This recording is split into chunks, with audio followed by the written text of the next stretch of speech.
ये कहानी है सोनापुर गांव की। सोनापुर कोई बड़ा शहर नहीं था। वहाँ चमचमाती इमारतें नहीं थीं, ना ही चौड़ी सड़कें थीं, लेकिन वहाँ रहने वाले लोगों के दिल बहुत बड़े थे। लोग आज भी भरोसे, ईमानदारी और स्वाद की कद्र करते थे। हर सुबह गांव की शुरुआत मंदिर की घंटियों से होती थी। सूरज धीरे धीरे आसमान में चढ़ता था। पेड़ों पर बैठे पक्षी चहचहाने लगते थे। बच्चे अपने बस्ते उठाकर स्कूल की ओर भागते थे। और इसी बीच एक ऐसी खुशबू पूरे गांव में फैल जाती थी जो बिना किसी आवाज के लोगों को अपनी तरफ खींच लेती थी।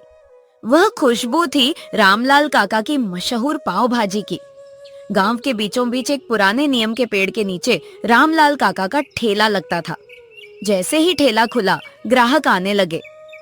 अरे काका, आज भाजी थोड़ी ज्यादा तीखी बनाना, कल तो मजा ही आ गया था।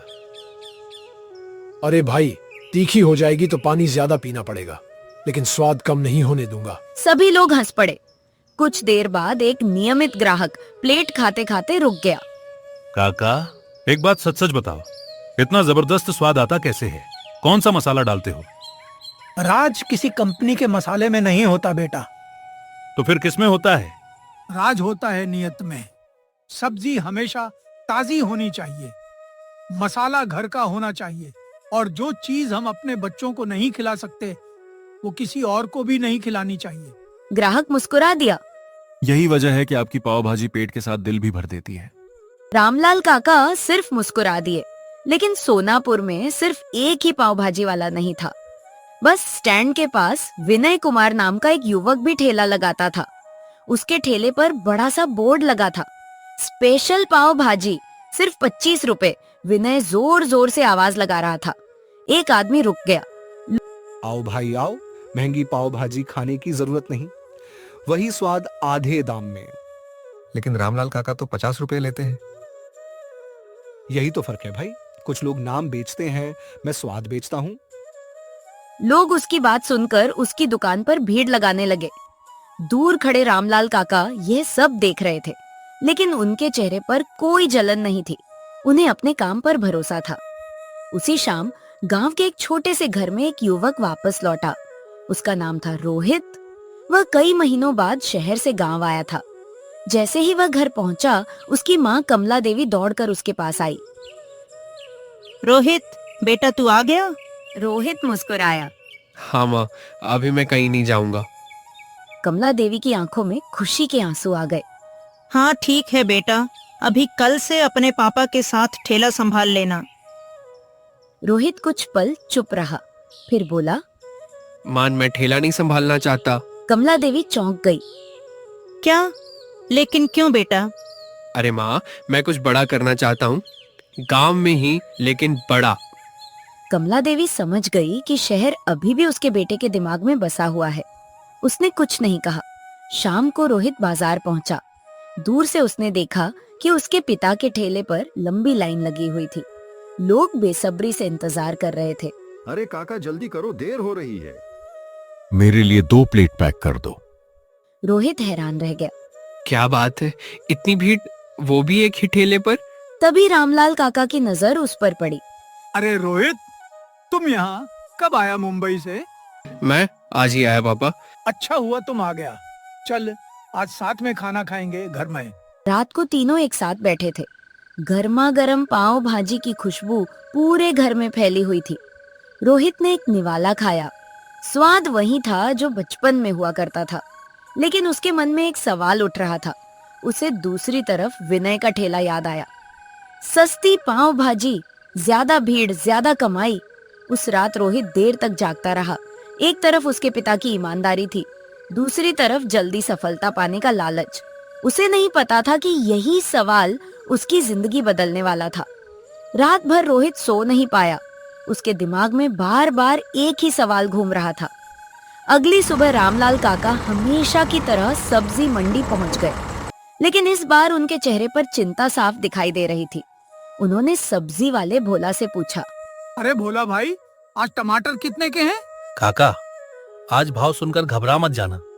टमाटर दोगुना हो गया है, आलू भी महंगे हैं और मटर भी। रामलाल काका हैरान रह गए। इतनी महंगाई अचानक? क्या करें काका, खेती का खर्च बढ़ गया है। हम भी मजबूर हैं।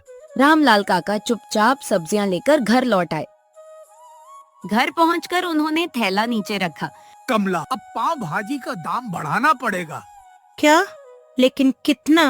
अभी हम 50 रुपए की जगह 70 रुपए पाव भाजी बेचना पड़ेगा। रोहित तुरंत बोल पड़ा। लेकिन पापा, लोग इतनी महंगी पाव भाजी क्यों खरीदेंगे? बेटा, मैं खराब सब्जी इस्तेमाल करके लोगों की सेहत से खिलवाड़ नहीं कर सकता। कमरे में सन्नाटा छा गया। शाम को रामलाल काका ने दाम बढ़ा दिए, लेकिन परिणाम वैसा नहीं था जैसा उन्होंने सोचा था। भाइयों, आज से पाव भाजी का दाम बढ़ गया है। क्या क्या बात कर रहे हो रामू काका? अरे काका, पर कितना बढ़ गया है वो तो बताओ। आज से पाव भाजी का दाम 70 रुपए हो गया है। क्या? इतना महंगा? आपको ऐसा नहीं करना चाहिए था रामू काका। कई ग्राहक वापस लौट गए। धीरे धीरे उनका ठेला खाली होने लगा। उधर विनय के ठेले पर पहले से ज्यादा भीड़ थी। अरे विनय भाई, तुम इतने सस्ते में पाव भाजी कैसे बेच लेते हो? भाई, व्यापार दिमाग से चलता है, भावनाओं से नहीं। भीड़ ठहाका लगाकर हंस पड़ी, लेकिन रोहित के मन में शक पैदा हो गया। अगली सुबह रोहित चुपके से विनय के पीछे पीछे चल पड़ा। कुछ देर बाद विनय एक सुनसान जगह पर पहुंचा। वहां एक आदमी सड़ी गली और मुरझाई हुई सब्जियां बेच रहा था। रोहित ये देखकर दंग रह गया। अरे विनय भाई, तुम ये क्या कर रहे हो? तुम ये सब सब्जियां खरीदते हो? अरे रोहित, तुम यहाँ? और हाँ, मैं ऐसी सब्जियां खरीदता हूँ। लेकिन ये तो खराब है। अरे भाई, भाजी बनने के बाद कौन पहचानता है? अगर कोई बीमार पड़ गया तो? देखो भाई, मैं तो कहता हूँ कि दुनिया मुनाफे से चलती है, भावनाओं से नहीं। रोहित चुप हो गया। उस रात रोहित बहुत परेशान था। एक तरफ पिता की सीख थी, दूसरी तरफ जल्दी पैसा कमाने का लालच। अचानक उसके मन में एक गलत विचार आया। अगर मैं भी 1-2 दिन ऐसा कर लूं तो क्या ही फर्क पड़ सकता है? अगले दिन रामलाल काका की तबीयत थोड़ी खराब थी। अरे क्या हुआ पापा? रोहित, देखो ना, तेरे पापा की तबीयत अचानक खराब हो गई। कोई बात नहीं पापा, आज ठेला मैं संभाल लूंगा। ठीक है बेटा, लेकिन गुणवत्ता और सफाई का ध्यान रखना। रोहित ने सिर हिला दिया, लेकिन उसके मन में कुछ और चल रहा था। थोड़ी देर बाद विनय 2 बोरी खराब सब्जियां लेकर आया। ये ले लो सब्जियां, बस आज इस्तेमाल कर ले, फिर देख कमाई कैसे बढ़ती। रोहित कुछ पल सोचता रहा, फिर उसने बोरी उठा ली। शाम तक ठेले पर भारी भीड़ लग गई। दाम कम कर दिए गए थे। लोग खुश थे। वाह, फिर से सस्ती पाव भाजी मिलने लगी। हाँ रोहित बेटा, आज तो मजा आ गया। लेकिन हर ग्राहक के साथ रोहित का अपराध बोध भी बढ़ता जा रहा था। उस रात वह चैन से सो नहीं पाया।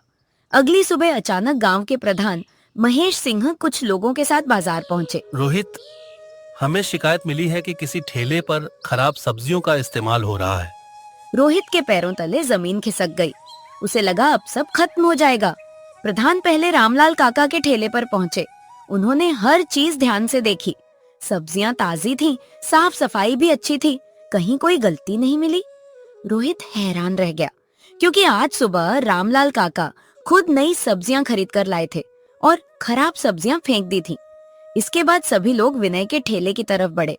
जैसे ही बोरी खोली गई, बदबू फैल गई। सड़ी हुई सब्जियां साफ दिखाई दे रही थीं। अब सच छुप नहीं सकता था।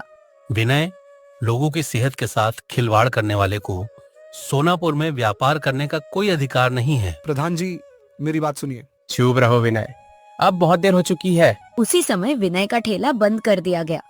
शाम को रोहित और रामलाल काका घर लौट रहे थे। रोहित का सिर शर्म से झुका हुआ था। आखिर उसने हिम्मत जुटाई। पापा, मुझे माफ कर दीजिए। रामलाल काका रुक गए। अरे लेकिन क्यों रोहित बेटा? रोहित की आंखों से आंसू निकल पड़े। मैं लालच में आ गया था। मैंने भी खराब सब्जियां इस्तेमाल करने की सोची थी। कुछ पल खामोशी रही। फिर रामलाल काका ने उसके कंधे पर हाथ रखा। गलती करना बुरा नहीं है बेटा, गलती से सीख न लेना बुरा है। रोहित रो पड़ा। आज समझ गया पापा, ईमानदारी धीमी जरूर होती है, लेकिन हारती कभी नहीं। रामलाल काका मुस्कुरा दिए। कुछ महीनों बाद रोहित अपने पिता के साथ ठेला संभालने लगा। उसने ठेले को और बेहतर बनाया, साफ सफाई बढ़ाई, नई रेसिपी जोड़ी, लेकिन एक चीज कभी नहीं बदली, ईमानदारी। धीरे धीरे उनका ठेला पूरे जिले में मशहूर हो गया। लोग दूर दूर से सिर्फ रामलाल काका की पाव भाजी खाने आने लगे। और सोनापुर के बच्चे आज भी एक बात याद रखते हैं, स्वाद से पहले सच आता है और ईमानदारी की जीत देर से सही लेकिन जरूर होती है।